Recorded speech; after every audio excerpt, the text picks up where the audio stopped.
Di zaman gua sekolah dulu, ujian nasional itu adalah salah satu hal yang paling menakutkan. Dimana semua angkatan itu dikumpulin satu-satu, lalu ada motivator. Pejamkan mata kalian, bayangkan kalian gak lulus ujian nasional. Bayangkan ketika kalian pulang ke rumah, tiba-tiba ada bendera kuning di depan rumah kalian. Lalu diminta untuk maaf-maafan. Ini yang gua nggak ngerti kenapa ketika kita mau ujian, itu suruh maaf-maafan. Seperti yang kita tahu bahwa tradisi maaf-maafan itu cuma ada ketika kita mau lebaran. Emang setelah selesai ujian nasional kita bakalan kembali ke fitrah.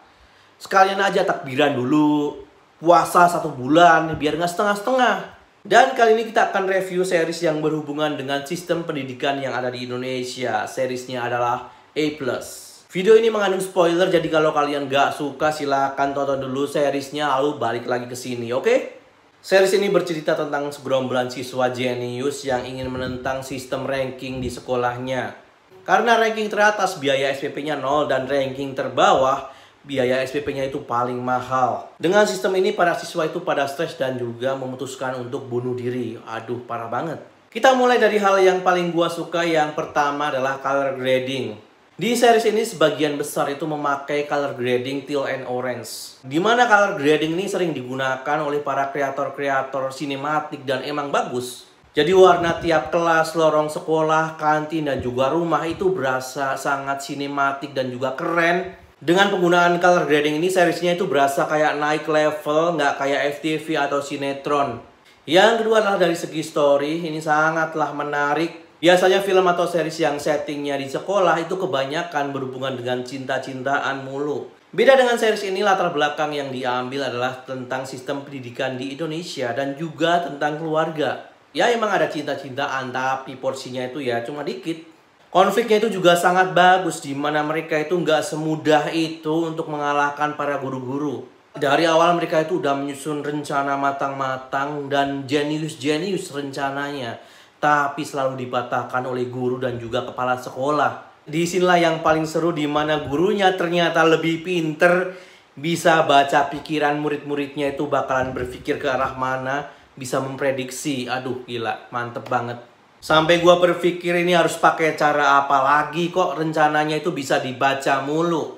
Strategi di sini juga nggak main-main karena menggunakan referensi catur, di mana dewan atau kepala sekolah sebagai king atau queen. Mereka bisa bikin skakmat dengan aturannya sendiri karena mereka yang menciptakan aturan sekolah itu. Ada lagi strategi yang mengambil referensi kuda Trojan. Strategi ini sangat populer dan dikenal sebagai strategi menghancurkan dari dalam. Akhirnya solusi untuk mengalahkan kepala sekolah ini juga sangat jenius dan gak tertebak, plot twist banget. Apalagi di ending atau di akhir seriesnya, adiknya si Ray kembali dimunculkan bahwa dia masih hidup. Ini sangat jenius banget. Lanjut ke desain karakter ya, pemilihan karakter di sini sangat cocok, apalagi karakter Aurora. Aurora di sini diperankan oleh Livi Renata dan emang di kehidupan nyata Livi Renata ini cantik dan juga kaya dan bahasa Inggrisnya juga jago, cocok banget. Bakat Aurora di sini adalah balet dan ternyata Livi jago juga ya main balet. Karakter Ali di sini diperankan oleh Ziva dan di sini sangat totalitas banget. Style dari rambut, jaket, dan juga cara dia duduk kayak kurang ajar, tapi ya emang kayak gitu, totalitas, bagus.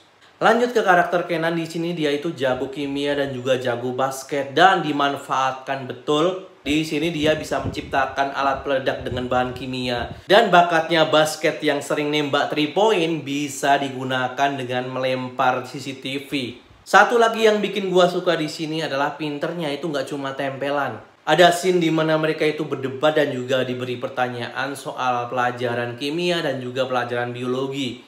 Dan gak main-main, topik yang mereka pilih dan juga mereka bahas itu hanya dimengerti oleh orang-orang jenius. Bahkan gua aja otaknya nggak nyampe. Lanjut ke bagian yang gua nggak ngerti. Kalau kalian ngerti silahkan jelasin di kolom komentar, oke? Yang pertama adalah karakter Ale. Di sini kan dia suka berantem, tapi kok cepet banget akurnya, padahal nggak ada kata maaf sekalipun. Ketika Ale baru berantem sama Kai, ada scene di mana Aurora itu ngelabrak si Kai. Hei, kamu peringkat 1 karena nyogok kan? Kamu bayar berapa sampai jadi peringkat 1? Jawab. Terus tiba-tiba Ale malah belain Kai, langsung tuh si Aurora diseret keluar. Dan aneh juga si Aurora itu ngasih pertanyaan kayak gitu. Kan bapaknya itu dewan sekolah. Adegan ketika Ale berantem sama Kenan dan juga berantem sama ibunya juga langsung akur-akur aja tanpa permintaan maaf. Langsung akur lagi. Lanjut adegan dimana Kay itu ditabrak motor oleh Ray. Di sini bel berbunyi, lalu si Kay itu lari-lari takut telat. Ngapain si Kay itu harus lari-lari? Kalaupun telat itu juga nggak dihukum karena beberapa kali si Ray itu telat dan nggak diapa-apain. Dan anehnya ketika lari-lari bisa-bisanya keserempet motor padahal itu di parkiran. Di sini Ray bilang maaf nggak sengaja, nggak percaya ini sengaja banget ini nabrakin. Nggak hanya itu, Ray kan datang ketika bel berbunyi otomatis dia akan telat. Kok bisa-bisanya parkiran itu kosong? Seumur-umur ketika gua telat itu gua udah bingung mau parkir di mana karena penuh banget. Tapi ini tuh kosong banget. Oke, overall bagi gua yang baru aja nonton, belum pernah baca novel ataupun Wattpad-nya, menurut gua ini bagus banget. Dan skor dari gua adalah 8,0. Langsung saja tonton seriesnya yang berjudul A+.